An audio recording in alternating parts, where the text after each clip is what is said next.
Tonight, SGA candidates debate. Plus, are you prepared for tax season? Stay tuned. Troy TrojanVision Nightly News starts now. High Definition Digital Production Center on the Troy campus with news from Troy University locations around the world. This is Troy TrojanVision Nightly News. Hello and welcome to Troy TrojanVision Nightly News for February 15, 2013. I'm Courtney Addison. And I'm Rachel Scarborough. Thank you for joining us this evening. Last night, the Student Government Association Officer Debate made its debut here on TrojanVision. The debate is a chance for students to hear from the candidates before next Wednesday's election. Haley Greathouse gives us a look at this year's debate. The candidates running for Student Government Association executive offices went in front of the TrojanVision cameras to introduce themselves to the Troy student body in the televised SGA debates. I think the debates went very well. I think you can see the contrasting differences of all the platforms of all the different executive offices, and that'll help with the carrying down of what the Senate hopes to accomplish next year. I think the debates went really well tonight. It just gave the students a chance to see everyone's platform in really new and innovative ways to improve SGA and just get students more involved. I think they went very well. I think just with all 5 offices that were presented tonight, each student that watches these debates will see a platform brought by that specific candidate and see where their passion lies. Well, talking about their platform may be easy for most candidates. The debate added an extra challenge by putting them in front of a camera. Camera's pretty intimidating, but once it got started, it was a lot better. This camera can tend to be a little overpowering. It's a little bit different than public speaking, where you're just looking at a crowd and you can kind of scan, but you got to stare into a camera. It's kind of different. It's always a little nerve-wracking getting in front of TV cameras. With this, you're actually having to speak a little extemporaneously and respond to questions that you hadn't heard of before. The televised debates can give the candidates some added exposure that they feel could help them come Election Day. I think debate will definitely benefit the campaign because kind of get your ideas out there for all the people to know and tell them what that you can do for them. I think that it shows maybe just a contrast in between platforms. This definitely helps voter turnout and also really helps the voter understand, well, whom should I vote for? Haley Greathouse, Troy TrojanVision News. The SGA debate will air again tonight at 8:30 here on TrojanVision, and the debate will be available on the YouTube site starting Monday morning at youtube.com/TroyUni. The Housing and Residence Life Department is now taking applications for a new dorm on campus. Jamarla Phillips has more. A new dormitory is underway on Troy University's campus and is expected to be completed and open for students fall 2013. The Newman Center will be a co-ed facility providing 376 bed spaces. There will be 3 basic styles of housing at the Newman Center. There will be some studio apartments that will be just for one person. It's basically an open type studio apartment. So those will be the most expensive. The pricing for the studio apartment will be $24.50 per semester. The pricing for a 2-bedroom unit where you will have maybe one person in each bedroom will be $22.15 per semester. And then we have 2-bedroom units that will have 2 people per bedroom, and the price on that is expected to be $19.70. Since the Newman Center is going to be a faith-based dormitory, students must meet certain requirements to live in this particular dorm. Students will be required to have a 2.5 GPA. They will also have to have a letter of recommendation from a clergy, youth minister, or someone, maybe the mayor or someone that's in their town that knows them and knows their character. Burke says there's a need in additional housing for students due to the increase in enrollment each year. I think the opportunity came along. There are Newman Centers at other universities, and the opportunity presented itself for Troy University to have something of this type facility. And so I believe our administration was very interested in this prospect. Jamarlo Phillips, Troy, TrojanVision News. Applications for the Newman Center are due by no later than February 28th, but there are some requirements to live at the Newman Center. Visit the Housing and Residence Life webpage for more information, which includes the application and the requirements. Well, Rachel, even though taxes aren't due until April, a lot of people are going ahead and getting a head start on their taxes. That's right, and as Deatra Montgomery takes a look at the early tax process and how students are handling their taxes. Now is the time when many people across the nation begin to think about filing income taxes from the previous year. Even though it's an annual event, it can cause anxiety for many. So as a student, how do you file your taxes?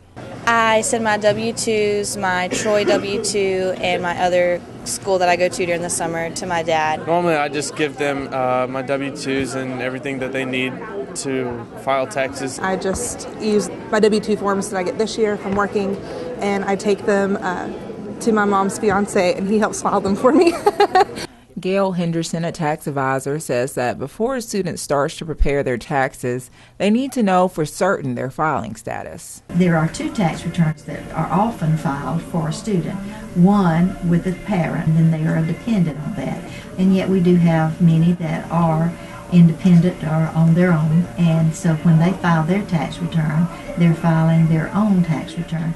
Whether you file as an independent or a dependent, filing taxes can have some special challenges. However, there are credits that students can receive that might be better than college credits.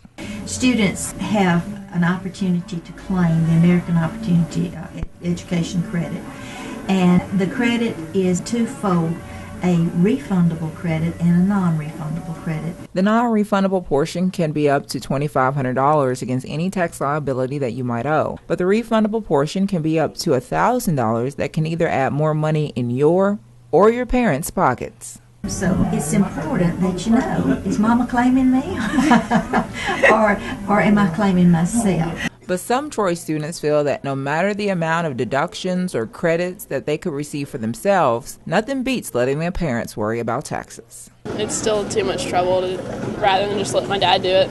I didn't know until some friends told me about it, but it still wouldn't change my mind. It's just a lot easier just to let my parents handle everything. Deatra Montgomery, Troy TrojanVision News. Once again, taxes are due on April 15th. And now taking a look at news from around the state. In Mobile, passengers are finally off a disabled Carnival cruise ship. The vacation ship carrying some 4,200 people docked late last night in Mobile after 5 days at sea without power. Passengers cheered the docking after what they described as overflowing toilets, food shortages, and foul odors. In Montgomery, in the wake of the killing of a school bus driver in Midland City, the State Board of Education is instructing all schools to conduct drills at least twice annually addressing intruders and active shooters. The board passed a resolution for the drills yesterday. And in Hoover, a former agriculture commissioner candidate who promised to take on the thugs and criminals in Montgomery is now facing shoplifting charges. A spokesperson for the Hoover Police Department says Dale Peterson was arrested on a charge of third-degree theft of property.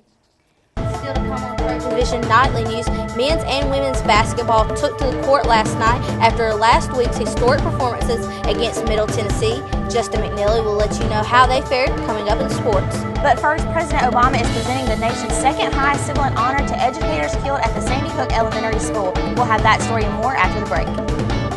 I'm Tara Merchiner at the White House, where the president honored educators killed in the Sandy Hook shooting. More in the emotional ceremony coming up.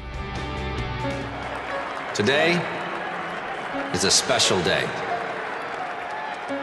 Today we gather as a nation and as an international community to recognize the selfless decision of one of the most influential women of our time.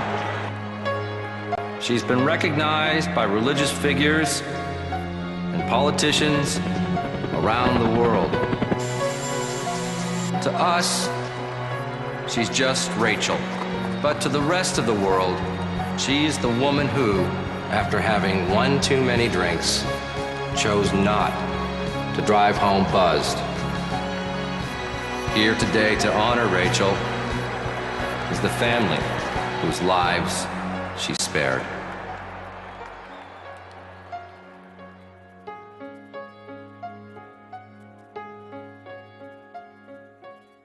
From the high-definition digital production studios of Troy University, you're watching the award-winning Troy TrojanVision Nightly News. For a look at what's happening across the nation and around the world, we go to Courtney Addison at the Global News Desk. Courtney? Thanks, Rachel. President Obama is presenting the nation's second highest civilian honor to educators killed at Sandy Hook Elementary School. Later today, he's taking his State of the Union message to Chicago, a city struggling to rein in gun violence. Tara Mergener has the latest from the White House. President Obama honored the 6 adults killed during the Sandy Hook Elementary School shooting at a White House ceremony Friday. They gave their lives to protect the precious children in their care. They gave all they had for the most innocent and helpless among us. Family members accepted the awards on behalf of the women who are among 18 to receive the nation's second highest civilian honor, the Presidential Citizens Medal. Earlier this week, in his State of the Union address, the president called on Congress to vote on new gun control legislation. The families of Newtown deserve a vote. Sitting in the First Lady's box, a teacher who survived Sandy Hook and the parents of a slain Chicago honors student. The president is traveling to Chicago this afternoon, where he'll rally support for his State of the Union proposals and touch on the gun violence plaguing his hometown. The head of the National Rifle Association, Wayne LaPierre, responded to the president's State of the Union in a speech to gun owners on Thursday. And for our Second Amendment freedom, Mr. President, we will stand and fight throughout this country as Americans for our freedom. LaPierre renewed his call for more armed guards in the nation's schools and dismissed universal background checks, saying supporters of the measure only want to get a list of gun owners, and that would violate the privacy of law-abiding citizens. Tara Mergener for CBS News, the White House. Incredible video out of Russia where a meteor exploded above a rural area, injuring thousands of people. Edward Lawrence reports from Los Angeles. The meteor exploded over a small Russian town and caused a shockwave. Glass shattered, injuring hundreds of people. This woman went to the hospital with a bloody arm. Others had cuts on their faces and heads. The explosion rocked a mountain range about 900 miles east of Moscow in Chelyabinsk. Cameras throughout the area caught the meteor as it streaked across the sky. Scientists say it was the size of a large bus, and it was traveling at least 33,000 miles per hour. Some fragments fell to the ground, but it's unclear if they hit anyone.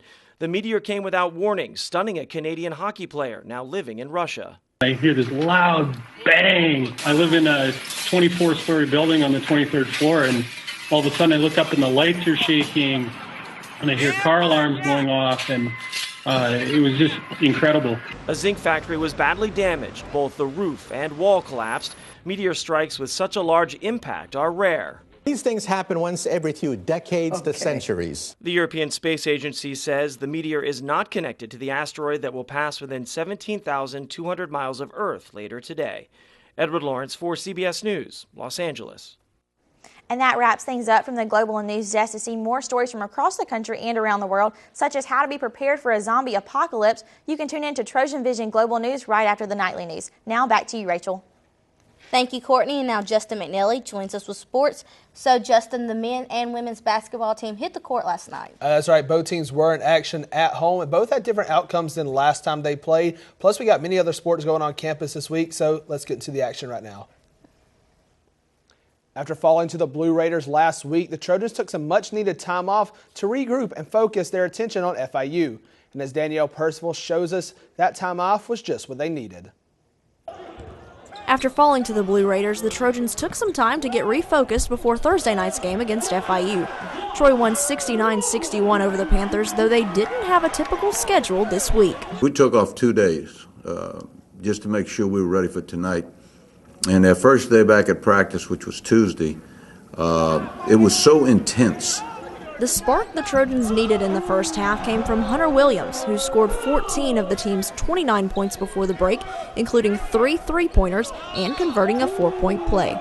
For me, when I hit the first one, then the basket starts to look a little bigger.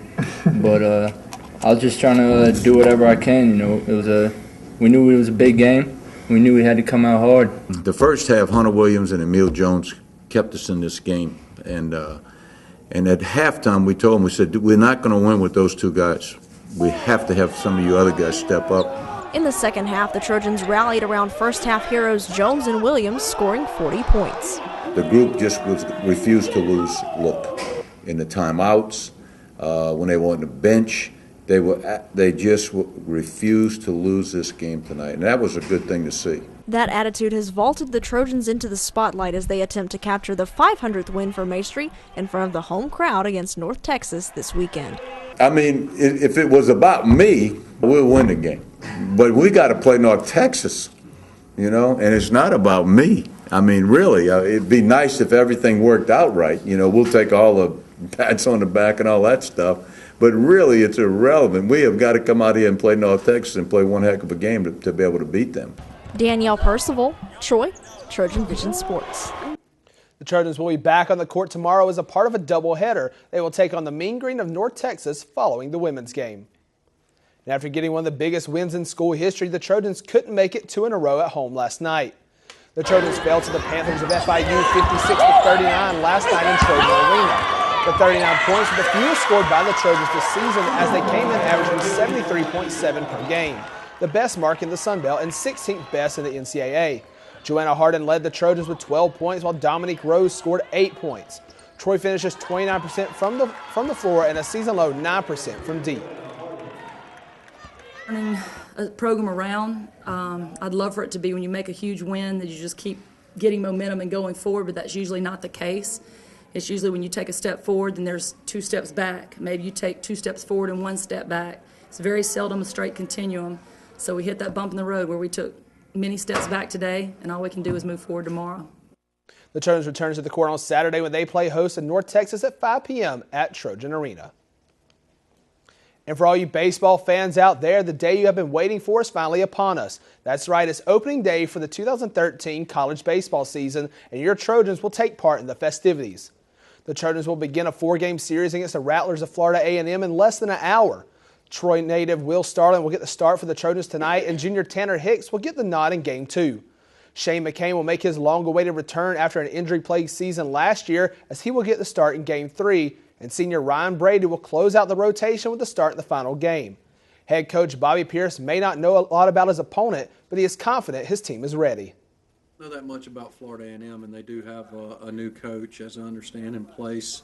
What I do know is that our team has been working awfully hard going back to August when they got here for fall camp. So it's been a long grind, and it is for all Division I players waiting on their first competition in February. The Trojans and the Rattlers will begin play at 6 p.m. at Riddle Place Field tonight. Tomorrow's action will begin at 1 with the second game following the conclusion of Game 1. Game 4 is slated to begin at 1 o'clock on Sunday. And the Trojans softball team is hoping to get things off to a hot start at home as they host the Troy Subway Invitational starting today at the Troy Softball Complex.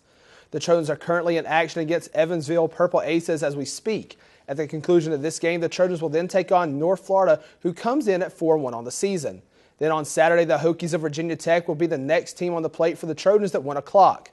After the Hokies-Trojans games, tournament play will begin with the number 1 seed facing the 4 seed and the number 2 seed facing the 3 seed. Winners will play for the championship at 1 o'clock on Sunday, while the losers will play at 11 o'clock. Head coach Melanie Davis is excited for the weekend, especially with the games being at home. Obviously, we have an ACC opponent coming in Virginia Tech. They're a very strong team. We're at the NCAAs last year, but I think that North Florida and Evansville also are going to be great competition. So it's going to be a great weekend of softball. We're going to have to bring our A game to do well against all 3 teams, and hopefully we'll do that because we love playing good at home in front of the hometown crowd. When we were last updated, the Trojans were still in action with Evansville as we speak, but they will take on North Florida coming up next as soon as that game is concluded. So, Rachel, Courtney, as you can tell, so many sports games going on this weekend on campus. Almost 20-something games between Trojans and other teams going on. You know, maybe along the line, we can get a bunch of key victories, start the baseball, softball seasons off right. Maybe the basketball teams can get back on track and keep picking up some wins. And I know if Coach Maestri wins, this will be his 500th win this season. That's right, 500 wins in the career of Don Maestri. You know, it's going to be a big occasion if that happens. Yeah. Thank you so much, Justin. All right. Coming up on Troy Trojan Vision Nightly News, find out about Troy's vocal jazz ensemble's Frequency's next performance. But first, we have seen an abundance of sunshine today. Will that sunshine last throughout the weekend, Bree? It was very refreshing for us to see the sunshine in our area today, but it looks like as we head through the weekend, the sun may be playing a game of hide and seek with us. I'll explain more as we head into weather.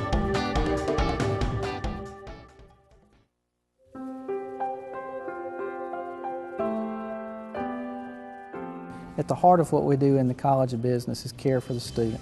It's a personal thing with the students. We feel like the students are our most important asset, our most important products. I have never been anywhere where I've known so many students on first-name basis. They stop by socially to talk to. So we understand who our students are, and we're trying to help them be better in their areas of professional work. My colleagues and I work together to create programs that our students need. What we try to do at Troy University is provide an experience to students that not only provide the curriculum that allows them to be successful in the business world, but we also try to expand their horizons to reach greater opportunities that maybe they didn't think they were capable of before.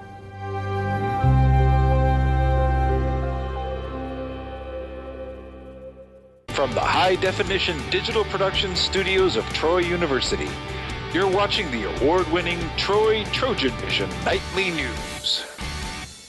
And now Bree Sanders joins us with weather. So, Bree, the weather this week has been so unpredictable. What can we be expecting for our weekend? Are we going to have beautiful weather to go out and support all the Trojan athletics going on? Well, it looks like as we head into our weekend that sunshine is here to stay. Now, the temperatures may decrease, however, and I'll get more into that in just a moment.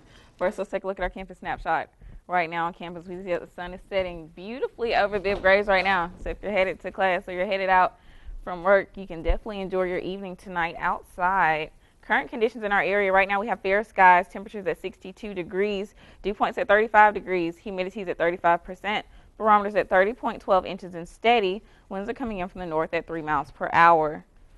Today's stats, we had a high today of 66 degrees, a low of 37 degrees. There was no rain in our area. The sun rises at 6:26 a.m. and it should set at 5:30 p.m. Temperatures around the state. Overall, we're experiencing a lot warmer temperatures than where we were yesterday around this time.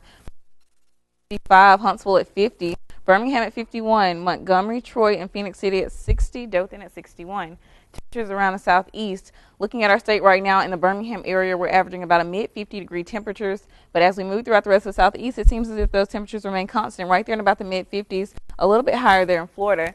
Temperatures around the United States.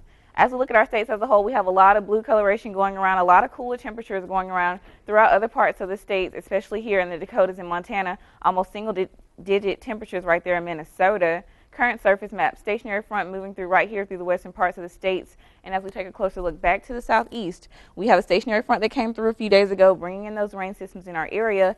Looking back towards our state, we have 2 cold fronts pushing through, possibly bringing in some cool temperatures later on tonight as well as tomorrow.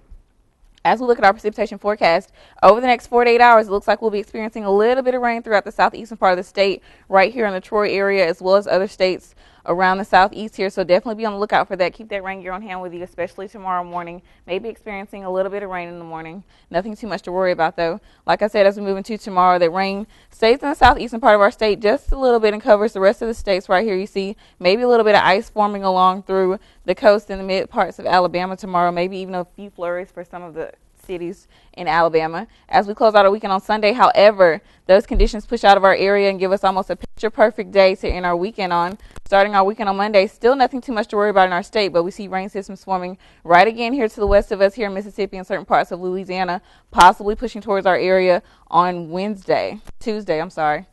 Tonight's forecast, we have partly cloudy skies in our area, showers after midnight, about a 30% chance of rain tonight. Winds coming in from the north-northwest at 9 miles per hour with a low of 38. So tonight will be very cool tonight. So if you're out supporting the baseball team, make sure you keep a jacket on hand with you, maybe even a scarf.